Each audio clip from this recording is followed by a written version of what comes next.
I was recently given a ton of peanut butter. A big thank you to everyone at the Heroes and Villains comic book store. In celebration of all this peanut butter, we're gonna make some classic peanut butter cookies. To get started, we're gonna need 1 cup of softened butter, 1 cup of creamy peanut butter,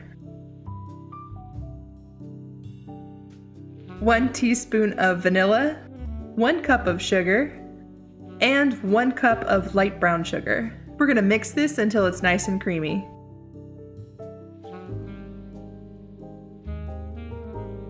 Add in 2 eggs and give that a quick mix. Now for the dry ingredients. 2 teaspoons of baking powder, 1/4 of a teaspoon of salt, and 3 cups of all-purpose flour. We're just gonna dump everything in. Life's too short, let's go. We're gonna carefully mix this until everything is completely combined. If you have to scrape the bowl, go ahead and do so. I don't know why, but whenever I use my handheld mixer, I tend to go up the side of the bowl. Does anybody else do this? No, just me? Okay. We're not even gonna chill this dough. This recipe doesn't say one way or the other, and if I can avoid it, I will.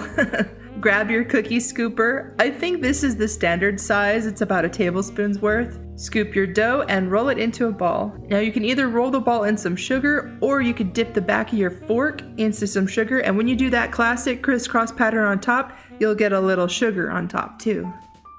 I think this cookie has more than enough sugar already in it, so I'm just gonna dip my fork in instead.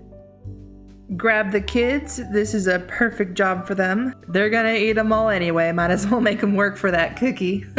No, I actually made these while my kids were in school. Into the oven at 375 degrees for 9 minutes if you want soft peanut butter cookies. If you're more on the crunchy side, leave them in for another 2 to 3 minutes. I prefer soft. This recipe makes about 50 cookies if you're using about the same size measuring scoop as I'm using. I think I ate 2. The rest took a trip back to the Heroes and Villains comic book store. If you're interested, I'll drop a recipe card right here. Thanks for watching. Let me know in the comments what other recipes I should make, preferably something with peanut butter. Don't forget to subscribe so you don't miss out, and I'll see you all in the next video.